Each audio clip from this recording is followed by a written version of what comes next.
course. Right? Noticed. My name is Amanda Hamrick. I am an MSN student at Liberty University, and I'm here to perform my Advanced Health Assessment for Nurse 505. And this is my proctor. My name is Candace Gardner. I'm a nurse practitioner at VCU Health System in the Cardiac Surgery ICU. All right, so if you will have a seat, we'll go ahead and get started here. Again, my name is Amanda. I'm going to be the nurse that's going to be performing your head-to-toe assessment, okay?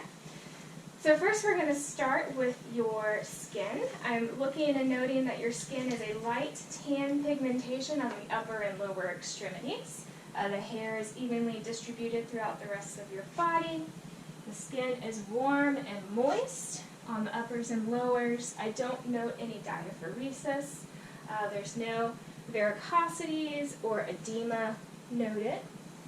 The skin turgor in the upper extremities is without tenting. Let's check out your lowers. And that is without tenting as well, which means you have good hydration. Let's go ahead and take a look at your nails here. Your nails are smooth and round. They're short. There's no signs of ridging. They're pink and adhere well to the nail bed. The capillary refill is less than 3 seconds. And let's go ahead and do the same thing down here at the bottom. Smooth, round, short, no ridging, good pink color, good with the adherence to the nail bed, and capillary refill is less than 3 seconds. You could go ahead and take your fingers and put them together like this. Good. I don't note any clubbing with your nails. Moving up to start with your head and your hair. I note that your head is a normal cephalic shape in size. It's adramatic. It is upright and midline with the rest of your body. Your hair is noted to be a brown color, shorter on the sides, longer on the top. Evenly distributed throughout. There's no signs of alopecia, infestations, or dandruff. I'm not noting any lesions upon inspection either. So now I'm going to palpate your scalp. Any tenderness anywhere? No. Okay. The scalp moves freely with palpation. No masses or bulges are noted. The hair is noted to be thick and coarse feeling. I'm going to palpate your paranasal sinuses here. Any tenderness? No. Okay. And moving on down to your temporomandibular joint. Any tenderness? No. Go ahead and open for me and close it. Good. There's no signs of clicks, pops, or crepitus there. Okay? So now we're going to do some tests to check your cranial nerves of your face. Okay? So this is an object that has a sharp and a dull side. I'm going to test it here. Can you tell me that's the sharp and that's the soft? We're going to do this on the various spots of your face, and I want you to let me know if it feels sharp or dull. Okay? Go ahead and close your eyes for me. Dull. Sure. Dull. Sure. Dull. Sure.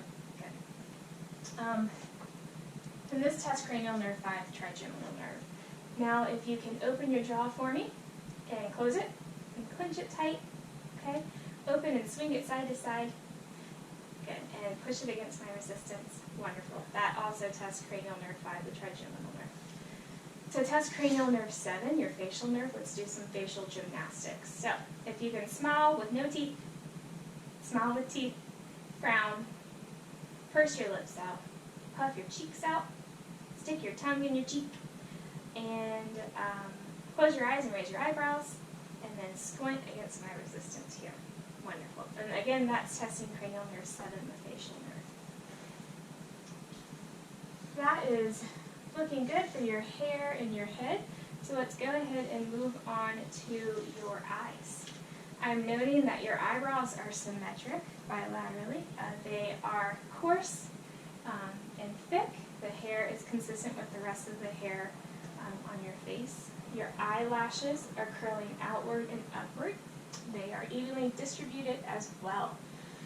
Looking at your palpebral fissures, they are distinct.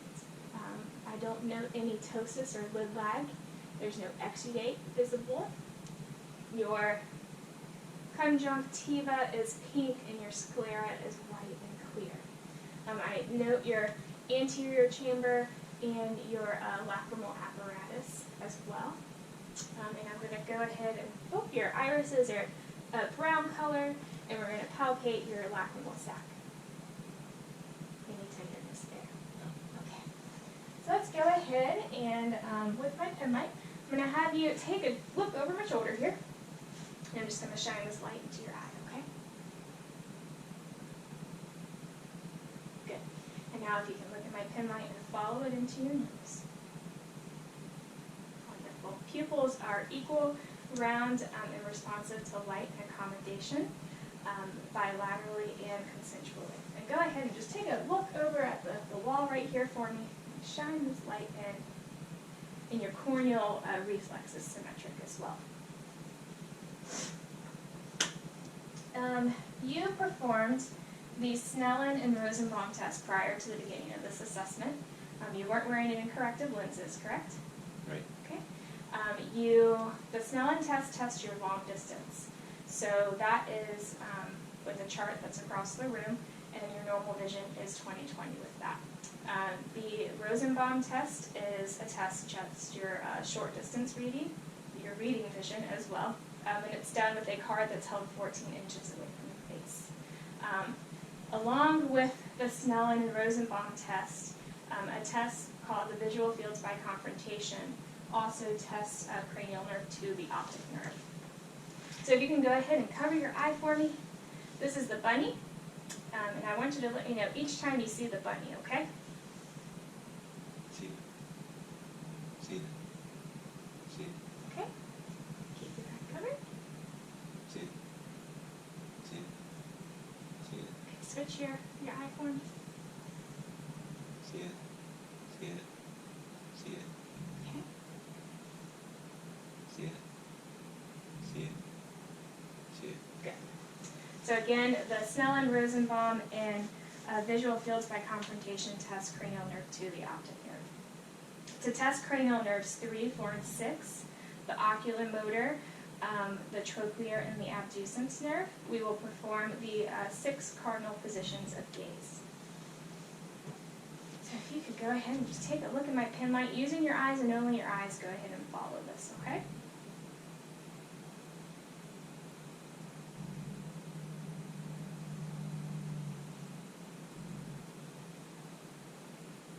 Wonderful. No nystagmus was noted with that at all. I'm going to go ahead and take my ophthalmoscope and take a look into your eyes, okay? I'm going to do this in both of your eyes. So just go ahead and take a good look forward for me.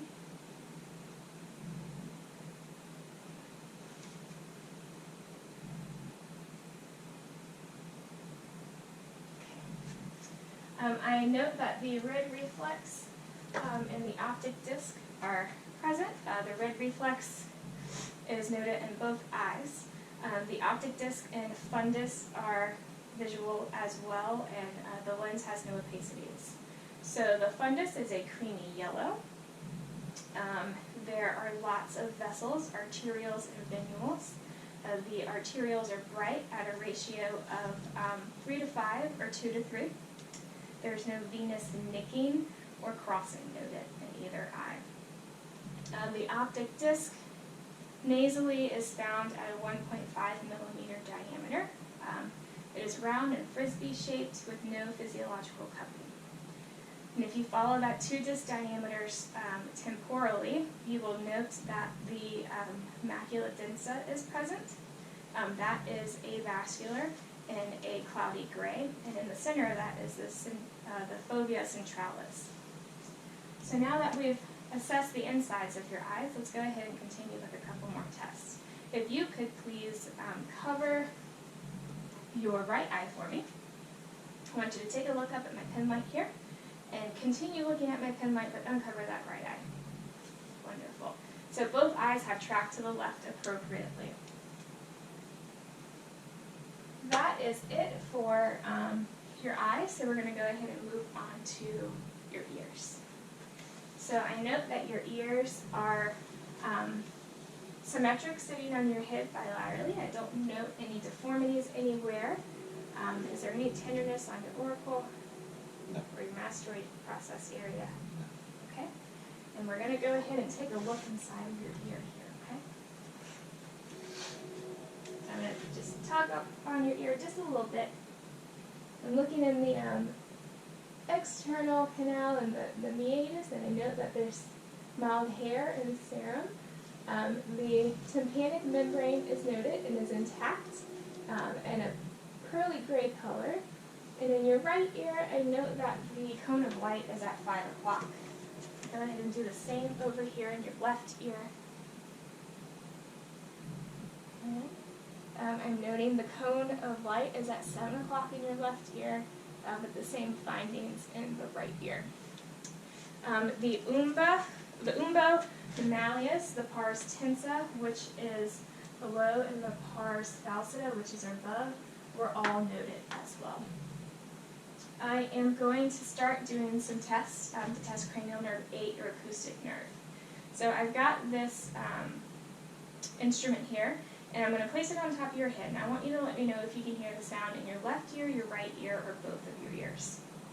And then once I do that, I'm going to take it and I'm going to place it behind your ear. I want you to let me know when you hear it, and I want you to let me know when it stops, okay? And then I'm going to place it beside your ear. I want you to let me know if you hear it, and I want you to let me know when it stops. Okay? Okay. All right. Hear them both. Hear it. Stop. Hear it. Stop. I would perform this test in both ears as well. The air conduction is greater than bone conduction at a rate of 2 to 1.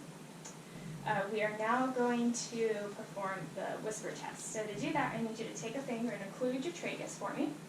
And I'm going to whisper 3 words in your ear, and I want you to repeat them back to me if you hear them. Baseball, basketball, tennis. Okay, let's do that on the other side. Cats, dogs, birds. Good. So again, the Snellen, the Rosenbaum, and the whisper test all test cranial nerve 8, the acoustic nerve. Moving on to your nares. Your nares is appropriate shape and size for the rest of your face. I don't note any lesions or deformities anywhere. Is there any tenderness noted? No. Okay. We're going to go ahead and take a look inside your nose. If you can just tip your head back just a little bit. Good.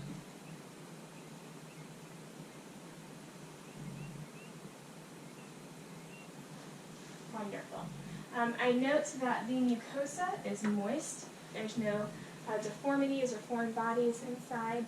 The nares are equal symmetrically. The septum is without deviation or perforation. The inferior turbinate was visible, but the superior turbinate is not. And now let's go ahead and test the patency of your nostrils. So if you could take one finger and occlude it, and take a deep breath in. Okay, and do the other side for me. Good. There is proper patency in both nostrils.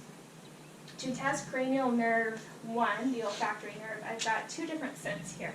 And I want you to do the exact same thing we just did, to occlude your nose and take a deep breath in and let me know if you can tell the difference between the 2 scents. Okay? Okay. So close your eyes for me. Take a deep breath in. Center. Yeah. And do the other one. Close your eyes. Pepper. Perfect. Alrighty, let's move on down to your mouth and your lips here. I note your lips are pink and moist. There's no signs of dryness or chapping. Give me a big smile. Your teeth are white. They appear clean with good dentation. There's no caries present. Get some gloves on here to take a look at your gums and the rest of the inside of your mouth.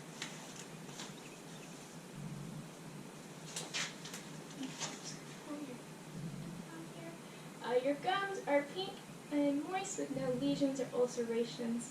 It doesn't look like there's any signs of receding, and there's no bleeding.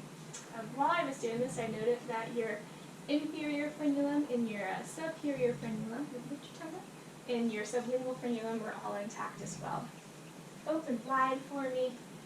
You note your buccal mucosa is moist and pink. There's no signs of ulcerations or lesions. Your Wharton's ducts is palpable with no calcifications, and your Stimson duct behind your second molar is also palpable with no calcifications in it. The hard palate is well rouged. It's consistent with the soft palate. Stick your tongue out at me and turn it side to side and stick it out. Wonderful. The dorsal side of the tongue is well papillated. The lateral side is smooth, and then the underneath the sublingual side is well vasculated. And go ahead and stick your tongue out and say, ah. I note that the uvula rises and falls appropriately and symmetrically. The movement of your tongue tests cranial nerve 12, the hypoglossal nerve, and the rise and fall of your palate and your uvula, as well as your gag reflex and your speech, test cranial nerves 9 and 10, the glossopharyngeal nerve, and the vagus nerve. So that is it for your mouth. Now we can go ahead and move on down to your neck. You doing okay? Okay. So loading your neck, I see that it is symmetric, it's midline, it sits upright appropriately. You can lift up, I'm going to lift your beard. Can you swallow for me? Okay, you can do that again for me. I note that your trachea rises and falls appropriately. I don't note any JVD of the neck, but I do note a positive carotid pulsation. Let's go ahead and do some tests to test cranial nerve 11, the spinal accessory nerve. If you can shrug against my resistance, and then push into my resistance here, and opposite side here. Wonderful. And go ahead and flex your neck forward, extend it back, lateral bend side to side, and rotate it. Wonderful. That's just checking the range of motion. Okay. Now we are going to start palpating the cervical spinous process here and the paravertebral muscles. Any tenderness? No. Okay. Moving on to the pre-auricle, the post-auricle, the occipital nerves, the sublingual, submental, and submandibular nerves, the anterior cervical chain, the posterior cervical chain, and then the deep cervical chain. Any tenderness with any of that? No. Wonderful. And none of those nodes were palpable, which is within normal limits. I note that I'm not able to visualize your thyroid upon inspection, so we're going to go ahead and palpate that now. You can turn your head into my hand here and do that opposite over here. The thyroid is palpable with no nodules present. I'm going to grab my stethoscope now, and we're going to take a listen to your thyroid as well as your carotid arteries, okay? When I'm listening to your thyroid, I'm going to have you hold your breath.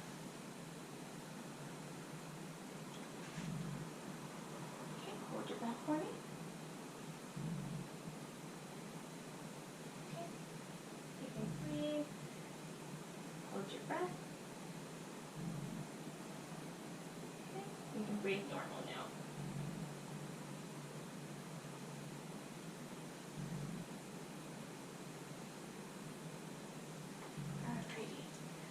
Upon auscultation of your thyroid and your carotid arteries, there was no bruits noted there. So that's it for your neck. Let's go ahead and move down to your lungs and your thorax. If you don't mind removing your shirt so we can make sure we get a good inspection of your core. Okay. Upon inspection, I don't note any lesions or masses anywhere. I do note that the anterior and posterior diameter is less than that of the transverse diameter. Is there any tenderness upon palpation? No. Okay. You are noted to have visible respirations that are unlabored. Alrighty, I'm going to go ahead and do a little test on your back here. Every time I put my hands like this, I want you to say the words 99, okay? Okay. All right, go ahead. 99, 99, 99, 99, 99. Okay, tactile firmness is present with symmetrical vibrations bilaterally. I'm going to put my hands down here at your tempura. This might tickle a little bit. You could give me a good deep breath in and out. Lung expansion is noted to be symmetrically bilaterally as well. I'm going to percuss your lung fields, but before I do that, I want to measure your diaphragmatic excursion. So if you could just lean forward with your arms crossed in front of you a little bit. I'm going to percuss from your upper part of your lung and then from the bottom up. When I'm percussing from the middle of the lung down, I would like you to take a deep breath in and hold it, okay? Go ahead and deep breath and hold it.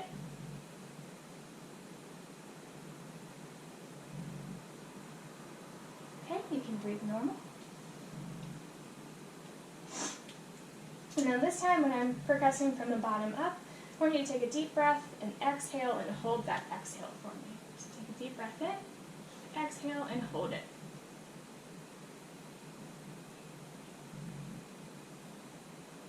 Okay, you can breathe normal.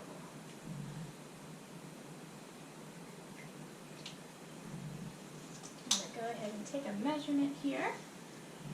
Alright, and your diaphragmatic excursion is measuring right at 4 centimeters, which is within normal limits of the 3 to 5 centimeters. I'm going to go ahead and just percuss the rest of your lung fields here, okay?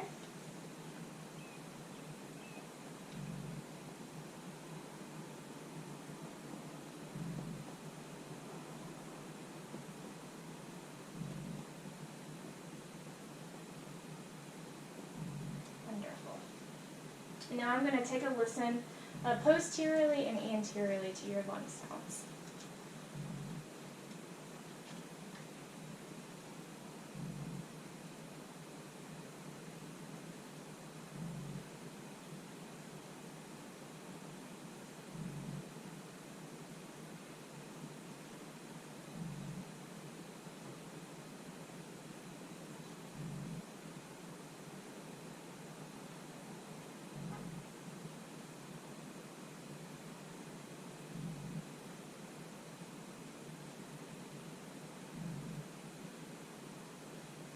Sit up for me.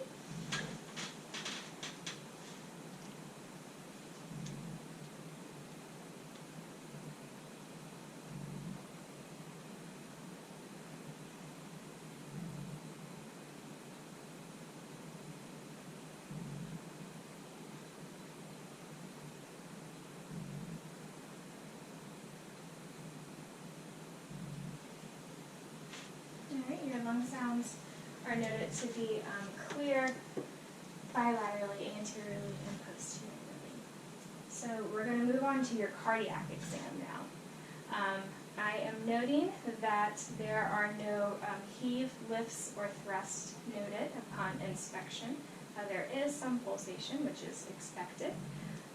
And I'm going to go ahead and palpate your PMI, which is located at the 5th intercostal space midclavicular line. This is also known as the apical pulse in the mitral valve. Okay. And that is freely palpable. I did not note any bruise or murmurs with that. If you could go ahead and take a lay back for me, we're going to take a listen to your heart. I'm going to listen twice to your heart, one with the bell of my stethoscope and the second time with the diaphragm. The first time I'm going to announce each point of the heart that I'm listening to, and the second time I'm just going to go ahead and listen to it, okay?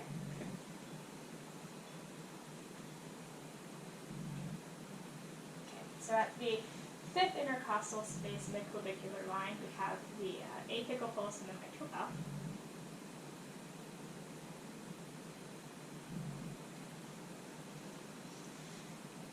The 4th intercostal space left of the sternal border is the tricuspid valve. The 3rd intercostal space left of the sternal border is Birb's point. The 2nd intercostal space left of the sternal border is the pulmonic valve. And the second intercostal space right of the sternal border is the aortic valve. Do that again.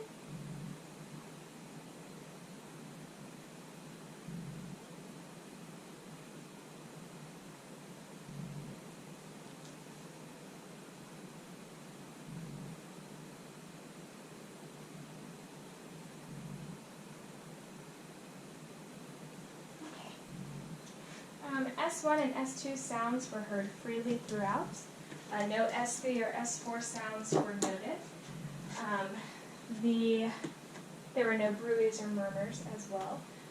The S1 sound is mostly the tricuspid and mitral valve, and the S2 sounds are mostly the aortic and pulmonic valves. If I could get you to go ahead and sit up for me, I'm going to palpate your pulses here. So we're going to start with your temporals, the carotids, your brachials, your radials, your popliteals,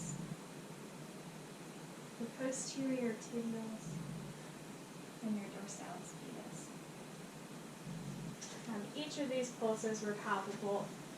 They were strong, equal bilaterally at a +2. So we've completed the cardiac exam. Let's go ahead and move down to the abdominal exam. Okay? I note, if you want to lay back again for me, I note that your abdomen is flat and symmetric. Upon inspection, I don't note any bulges or masses or hernias. It's negative for striae and peristalsis. The umbilicus is inverted and negative for colon sign. And before I palpate or percuss your abdomen, I'm going to auscultate, okay? So first I'm going to take a listen over each quadrant of your abdomen.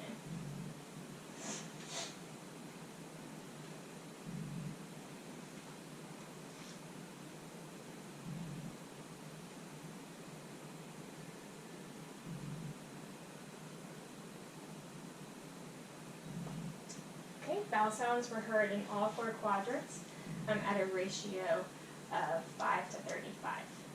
Next, I'm going to take a listen to your liver and your spleen. Okay, no friction rubs were noted with that. We're going to go ahead and move on with the bell and my stethoscope to listening to the arteries in your abdomen. So, just left of the midline, below the costovertebral margin, is your aorta.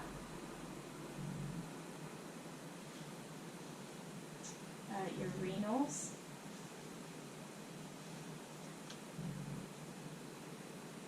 Your iliacs.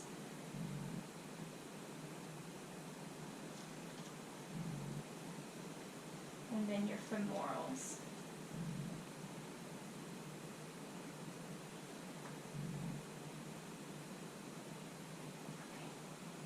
No bruits were noted with the auscultation of your arteries.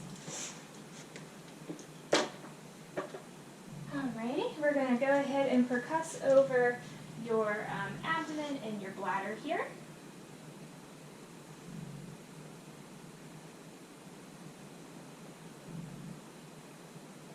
Okay, tympany was heard throughout with dullness over the bladder. And I'm going to go ahead and get you to put your arm down by your side here. And I'm going to percuss over your liver, and then while I'm doing that, I'm also going to measure the size of your liver, okay? So I'm going to percuss from the bottom up here.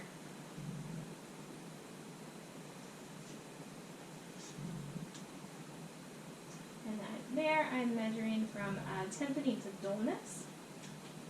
And from the top up here, I'm measuring from resonance to dullness. And I'm going to take a measurement here. Alrighty, and you're measuring right at 8 centimeters, which is within the normal limits of 6 to 12 centimeters. So that's wonderful. Your liver is not showing to be enlarged. Let's go ahead and move over to just percuss the rest of the liver here and over to the spleen.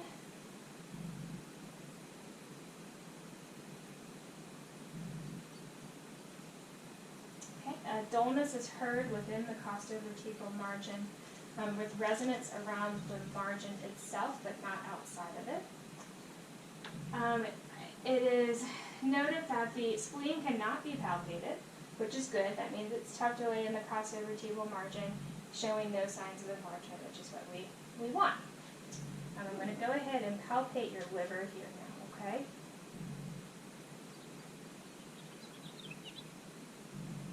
Just relax a little bit. Okay. And let's do your kidneys.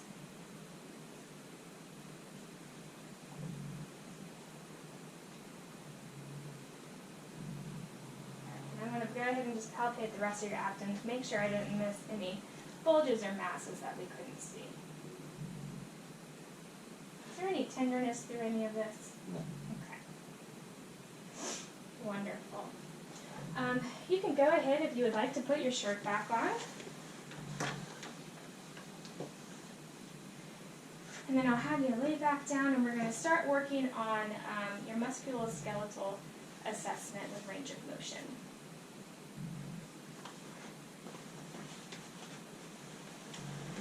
Alright, so lay on back here. And if you could take your leg and lift it straight up in the air, that is flexion of the hip. And if you could lay it down straight, that's extension of the hip. Okay? Now go ahead and do that against my resistance. So lift up, okay, push down, wonderful. If you could pull your leg out towards me, this is abduction of the hip.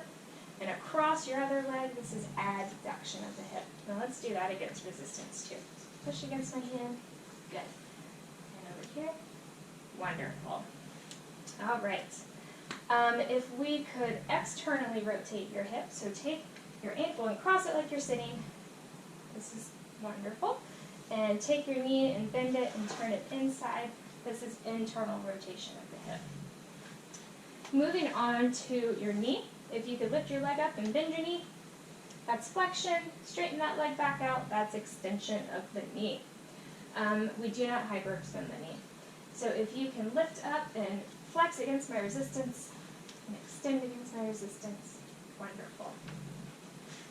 Moving down to your ankle, if you could point your toes towards the floor and pull them up towards face, wonderful. And let's do that against resistance. So push against my hands and push up against my hands, wonderful. And if you could invert your feet, wonderful. And then for eversion, turn them to the side, wonderful.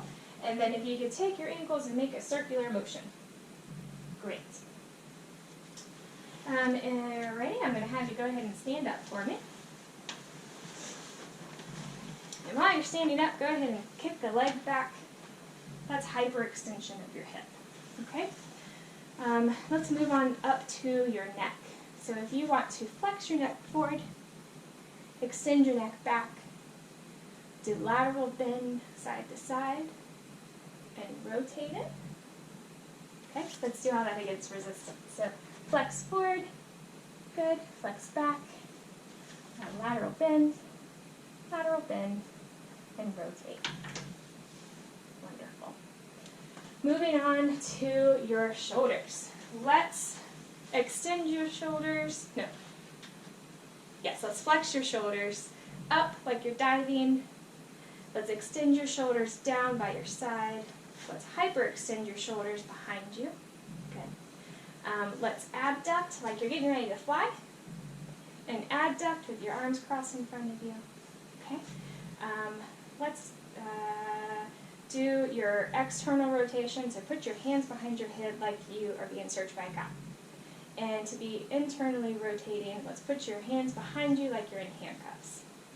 Alright, so let's do all this against resistance.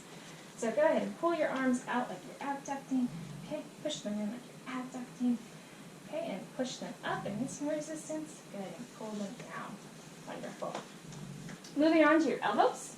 Give me a good flex. Good. Extend your elbows. Wonderful. Let's do that against resistance. So flex up, extend down. This actually also tests your biceps and your triceps too. To continue with your elbows, if you can turn radially and ulnarly, perfect. And moving on to your wrists, we're going to do flexion, extension, hyperextension. Good. Let's do that against resistance. So flex, extend. Alrighty. If you can flexion, extension. If you can do supination with your palms up and pronation with your palms down. Okay. And we'll move on to your fingers. If you could flex them down for me and extend them straight and hyperextend them up and do that against resistance. Alright, let's abduct your fingers. Adduct your fingers. Good, let's do that against resistance. So don't let me let you close your fingers. Alright, try to open your fingers. Good. And go ahead and squeeze my fingers really tight. You have a good grip. Awesome. Go ahead and take your thumb and touch it to each fingertip and then to the base of your pinky. Wonderful. While you are standing up, I would like for you to bend down and try and touch your toes for me. This is checking your lumbar spine. I'm not noting any scoliosis, and this is also the flexion position. Standing up straight is the extension, and bend back for me, that's the hyperextension. Wonderful. While you are standing up, I'm going to go ahead and have you just kind of relax. I'm going to palpate each joint and muscle here, okay? So shoulders, elbows, wrists, fingers, got your neck up here, your hips, your knees, your ankles, and your toes. Any tenderness with any of that? No. Okay. Everything is symmetric. I don't note any redness or heat, and the range of motion was intact throughout your whole body. Okay. If you could go ahead and just step forward this way a little bit, and I want you to go ahead and walk away from me. Good.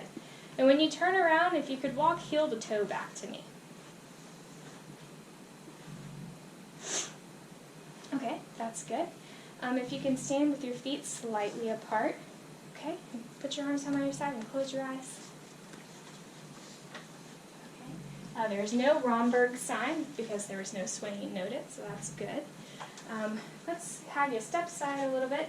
Put your arms straight out by your side. Take your finger and touch your nose. Wonderful. And close your eyes and do that again. Good. Now, I want you to take your hand and put them in the pronation position on your thighs, and I want you to rotate back and forth as quickly as you can. Wonderful. All right, I think we can have you have a seat now. We're going to do a few more tests here, okay?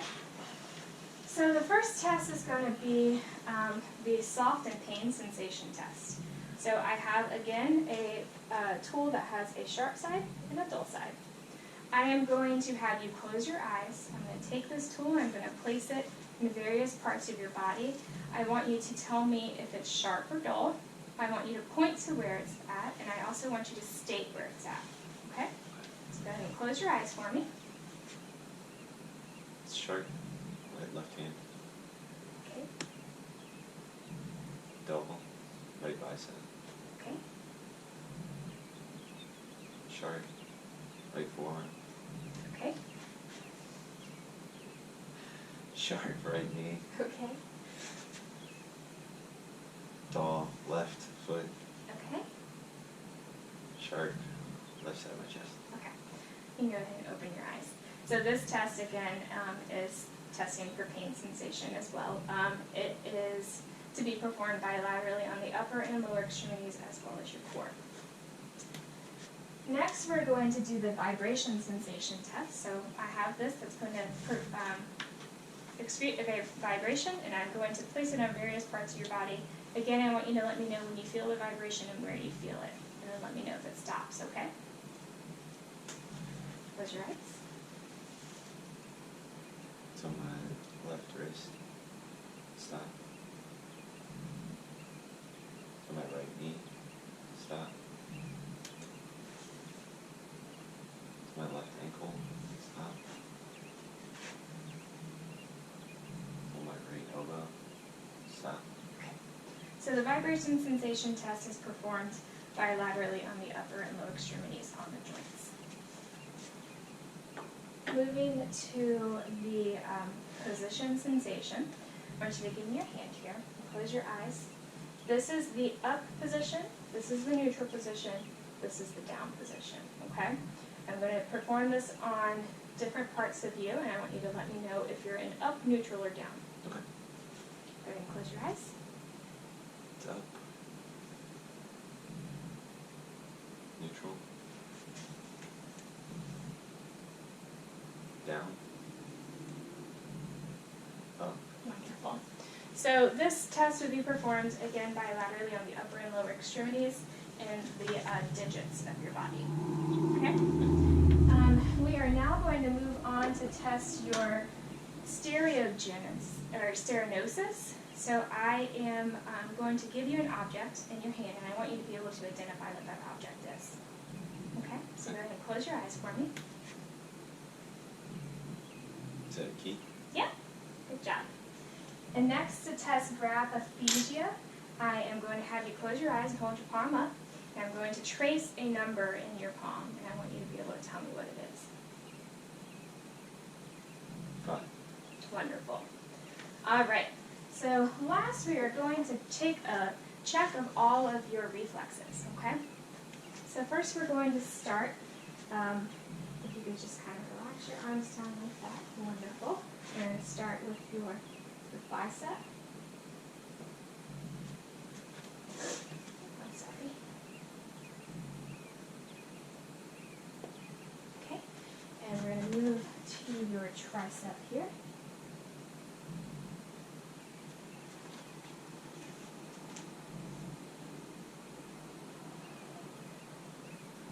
And then if you can turn your arms that way, we're going to test your brachial radialis.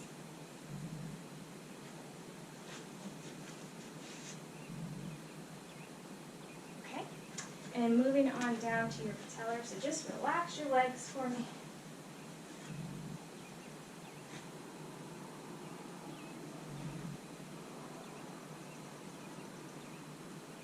Okay. And we're going to dorsal flex your foot here, just relax. We're going to test your ankle reflex or your Achilles.